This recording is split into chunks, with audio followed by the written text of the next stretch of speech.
Takže vítam ťa pri sledovaní dnešného videa, kde som sa ocitol, keďže sú Vianoce, tak som sa ocitol na severnom póle. A ocitol som sa tu takou zvláštnou náhodou, ktorú za chvíľu vyrozprávam. Krása.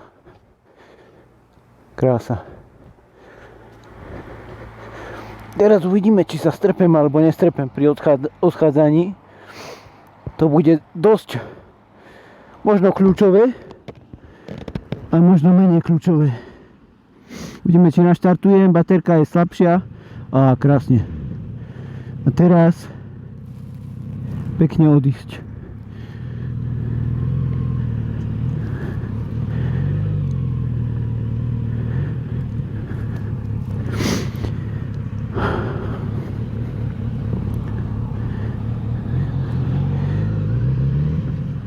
Takže máme medzi sviatkami 28. február, 28. december, už som bol trošku popredu. 28. december, krásne počasie, krásny ľad na ceste. Áno, nič moc. A ja sedím na motorke a šplhám sa po horách. Ľad, Toto je celkom nepríjemné, pretože keď je tu ľad, ja by som chcel ísť do zakruty, ale idem radšej rovno. Takže keď bude zakruta, tak a naďabím na ľad, tak pôjdem radšej rovno. No, uvidíme každopádne, ako to dopadne. Ale najhoršia časť je iba tu na vrchu. Čiže pár zákrut treba zvládnuť a potom to bude, hádam, lepšie. Takže začal som dnes tak, že som si povedal, že idem sa trošku povoziť. Krásny výhľad, že sa idem trošku povoziť, to znamená, som sadol na motorku. Bral som nejakých 15 km, išiel som sa pozrieť na Spišský Hrad. A keď som tam došiel a spravil si pár fotiek, tak zrazu prišiel nejaký blázon na motorke. Aj keď trošku spôsobilejšie ako moja na tieto cesty. A tá motorka bola Honda Africa Twin. Ľad.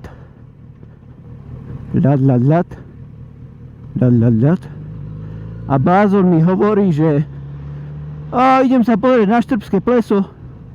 Ideš so mnou? A ja som spravil čo? Samozrejme, že som mu povedal, že idem s tebou. Takže som sa ako debil vyšprhal na Štrbské pleso a teraz idem pekne po ľade s kamienkami na Battlax Hypersport 23, Bridgestone gumách, ktoré si s týmto terénom poradia horšie než nejaké terénne gumy, ako mal on na Honde Africa Twin, samozrejme. Ale nebudeme si sťažovať, lebo je to tu prekrásne. Krásny výhľad. Vôbec nie je zima. Na motorke mi somariny vypisuje 13 stupňov, keď to nie je reálne, ale reálnych by som povedal, môže byť kľudne okolo 9-10, lenže 13 zrejme nebude. Takže je to krásne, že máme takúto zimu a že sa dá voziť. Ale vôbec som dneska nečakal, že keď ja si sadnem na motorku, že dneska je šanca, že by sme niekoho stretli. A nakoniec sme neboli sami, pretože v Poprade sme stretli ďalšiu motorku. Myslím, že to bol nejaké cestné enduro Moto Guzzi. No jeho sme však nestihli dobehnúť nejakým spôsobom. Takže sme šli sami dvaja. Ale vôbec to neľutujem, pretože je to krásny pocit, krásny výhľad. A úžasné konečne zažiť nejaký výlet na motorke. Potom proste, čo človek nejazdí tak veľa, respektíve vôbec, a zrazu na to sadne a zistí, ako to zbožňuje.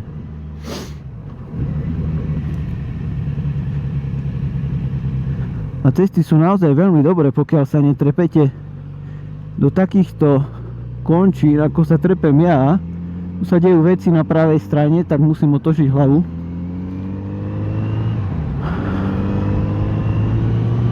Takže je to krásny pojazd, hoci sa už sú kamienky, sú kúsky ľadov, sú soli posypané na ceste, ale je to krása. Celý čas si človek musí hovoriť, že nemáš grip, nenakláňaj to, neťahaj tu tie kolena po zemi. A keď si to pripomína človek, tak sa dá celkom pekne povoziť a zažiť tieto úžasné výhľady. Úžasná scenéria. Úžasná. Takže dúfam, že tí, čo vôbec nejazdíte, že mi patrične závidíte. Aj keď zase na druhú stranu až tak úplne vám to neodporúčam, pretože určite to má svoje úskalia. Takže na vlastnú zodpovednosť. Ale ja to mám veľmi rád, takto sa povoziť. Je to krásne. Čo človek doma robí cez sviatky? Človek ako ja sedí doma na gauči a žere jednu vec za druhou. Sladkosti, čipsy, šaláty, vianočné žrádla. Všetko žere. Až potom sa zobudí v jeden krásny deň a chce sa ísť povoziť. A potom ten človek zistí, že nevie zapnúť nohavice na motorku. A to je ako dosť nepríjemná záležitosť. Pretože nohavice na motorku mám dosť voľné. A keď si predstavím, ako by som mal zapínať svoju koženú kombinézu, ktorá je samozrejme 100-krát užšia než textilné nohavice, tak to ako ani si nechcem predstaviť. A musím sa nad sebou zamyslieť, aby som sa do nej vpratal, pretože už tu máme pomaly koniec roka. Čiže dúfam, že tá zima škareda, ktorú nemám rada, ani nepríde a že to proste zbehne raz, dva, 3 a budeme tu mať krásne leto. Teda aspoň takých krásnych 20 stupňov a hlavne krásne čisté cesty, nie ako tieto tu biele. Neviem, či to na kamere vidno, ale sú tu poriadne veľa štrku, poriadne veľa soli, biela je tá cesta ako šlak.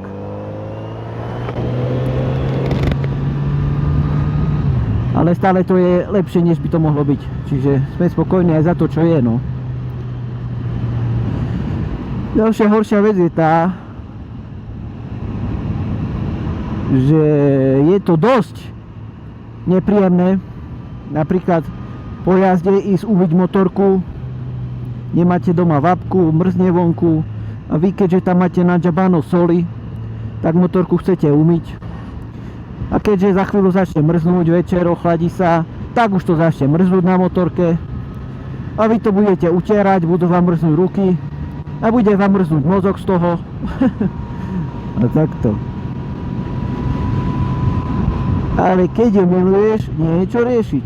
Respektíve keď to miluješ, nie je čo riešiť. Pretože to motorkovanie miluješ, ale môžeš milovať vlastne aj svoju motorku. Áno. Takže tak.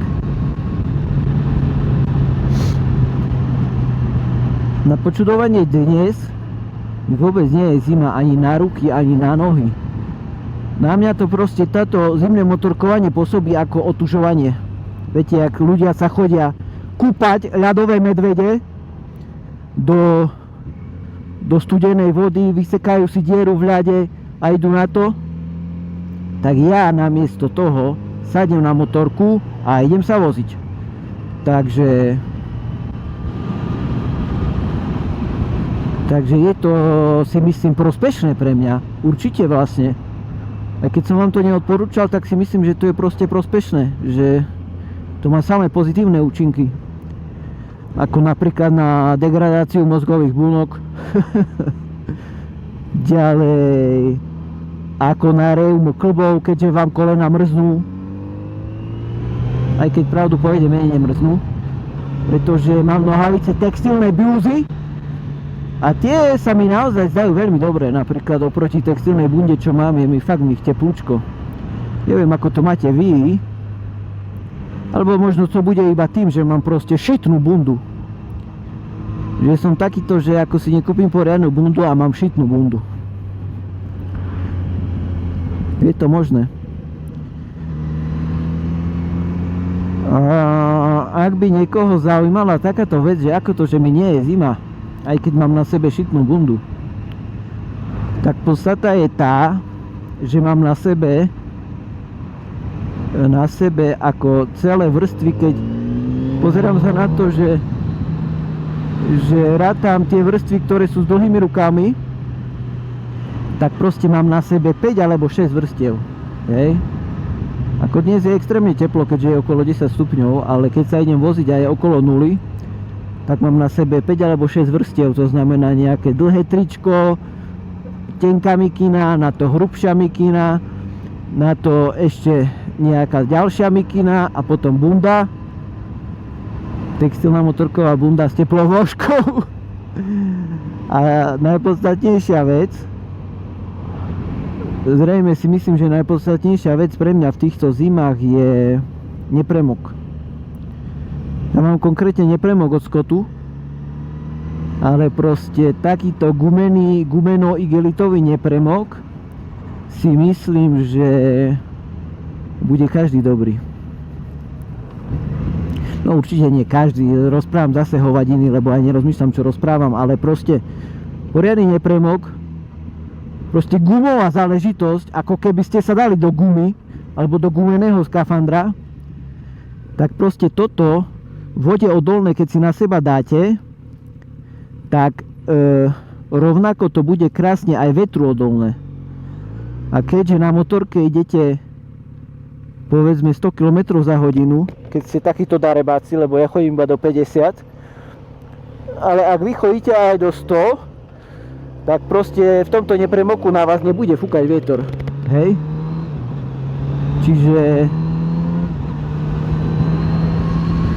toto je veľmi podstatná vec.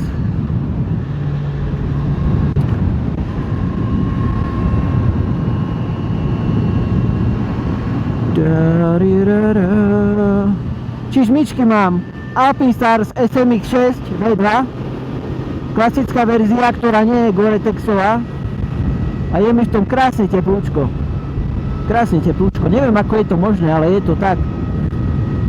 Pozeral som si po nejakých Dyneskách, respektíve ten najvyšší model Dainese Axial D1. A nekúpil som si ich kvôli tomu, že som čítal recenzie, že proste sú oveľa studenšie. Nehovoriac o tom, že sú údajne nebezpečnejšie, respektíve menej bezpečnejšie, menej ochranné, tak sú aj chladnejšie, jednoducho, že ich prefukuje, že sú do teplejších dní. Keďže ja jazdím ako darebák, ako na nič chodník, ako bez mozek, aj v zime, aj v teple, aj stále, tak to nie je úplne to práve orechové pre mňa. Takže tak. A ako ste na tom vy? Koľko kil ste pribrali cez Vianočné sviatky? Zmestíte sa do kombinézy? Pochybujem. Netreba zabúrať aj na to, že každý 1 kg navyše je samozrejme ako keby výkon dole. Hej. Niekto si dá motorku ladiť na brzde a sám má 120 kg. Tak keby si radšej vyladil seba, nie na brzde, ale v kuchyni, tak by si nemusel dávať zvyšovať výkon. Si myslím, ja osobne. Kde niečo nejde. Nechcem jazdiť veľmi za autami, pretože samozrejme odfrkujú kamienky a iné hovadiny z cesty viac než inokedy. Takže radšej si predbehnem, keď sa dá. Dúfam, že takéto počasie zotrvá čo najdlhšie. pretože nie na to, keď si môžeš sadnúť na mašinu a ísť sa tam krásne povoziť a každú sekundu sa strachovať, či sa šmykneš na tom ľade, či sa šmykneš na tom štrku, či sa ti vybije tvoja polovybitá baterka. Ale nie na to. Nie na to. Krásny výhľad.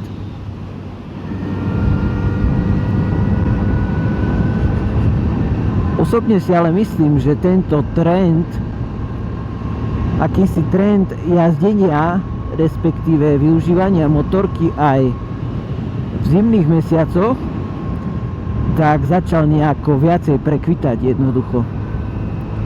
Pretože minulé roky si nepamätám, že by som povedzme 5-10 rokov, áno, tam sa ľudia lyžujú a ja nemôžem jazdiť na motorke, veď to je takisto šport vo vzduchu vonku, hej.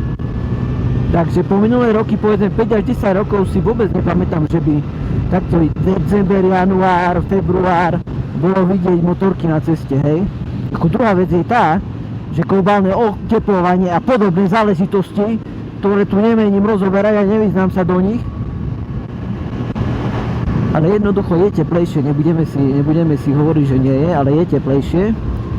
Ale aj tak si myslím, že aj keď bolo iné roky teplo, tak proste toľko motoriek nejazdilo ako teraz. Na Slovensku, áno. Pretože nejaké iné krajiny si myslím tým sú oveľa typickejšie. Napríklad, keď poznáte niekoho, kto žije v Norsku a kúpi si motorku proste, hej. Tak ako človek v Norsku, keď si kúpi motorku, tak ako nemá tam veľa času na to, aby ju využíval, pokiaľ nie je nejaké brutálne leto. Toto auto vyzerá tak podozrivo, čierno.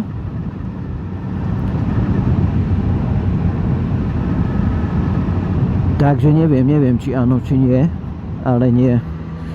Myslím si, že tu nebudú žiadni príslušníci verejnej stráže. Ale aj tak tu nebudem predbiehať, keďže tu je zákaz predbiehania. A ja neporušujem zákazy. Ale súhrn dnešného dňa je ten, že som sa krásne povozil. Bolo to osviežujúce pre fyzickú aj pre psychickú stránku veci.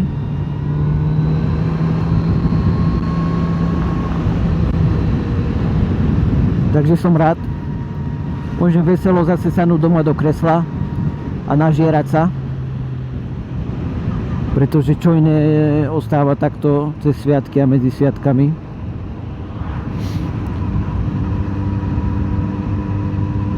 Avšak to sú takéto tie úskalia. Dúfam, že vy ľudia ste si kúpili voľačo pekné motorkárske na Vianoce. A možno by ste mi aj mohli dať tip, čo ste si kúpili. Pretože ja celý čas hľadám na tom internete, pozerám si bundy, pozerám si kombinézy, nejakú prilbu novú by sa mi zišla. Ja neviem sa rozhodnúť, ja som takýto, že nerozhodný človek. Ale zase na druhú stranu nerozhodný, ale vďaka tejto nerozhodnosti človek jednoducho ušetrí. Takže je to výborná záležitosť. A čím viac človek ušetrí, tým si kúpi drahšiu motorku. Takže to je parádna teória dnešného dňa, prosím pekne. Blížime sa ku križovatke a naskočí nám zelená, to som chcel povedať.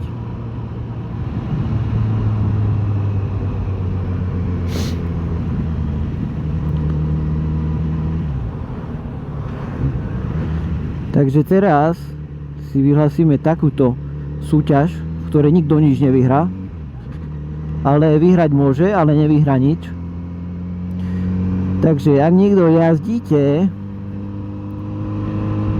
v decembri, dajme tomu, že v decembri, ak jazdíte, tak môžete napísať do komentáru, respektíve do komentára, ako si vyberiete. Buď napíšete do komentáru, alebo napíšete do komentára, tak napíšte, ako ďaleko ste v decembri boli. respektíve. Hej. Môžeš napísať, že v decembri som bol na motorke v Amerike. Zo Slovenska, ale to ti asi nikto neuverí, ale môžeš to napísať, hej. Ale ak si bol niekde inde, že išiel si povedzme, že na nákup na motorke z domu 5 km, tak to kľudne môžeš napísať. Takže tak. A potom si to zhrnieme. A ten človek, ktorý vyhrá, tak bude proste vyhlásený za najväčšieho frajera, za najväčšieho zimného cestovateľa, alebo zase na druhú stranu v očiach niekoho proste za najväčšieho debila, hej? Lebo kto proste jazdí v takejto zime, hej? Tu jazdí v takejto zime? No len ako blázon podľa mňa. Ja sa obávam toho, že sa mi čoskoro vybije baterka, pretože som nahrával nejaký time wrap a pekne ma to zožralo, tak asi budem končiť. Aj ak si myslím, že mi vypadol mikrofón a teda nikto vôbec nebude počuť nikdy v živote, čo ja tu rozprávam. Toto neviem, či nie sú žandáre. Pani žandáre, nie sú. Takže dáme si koniec videjka.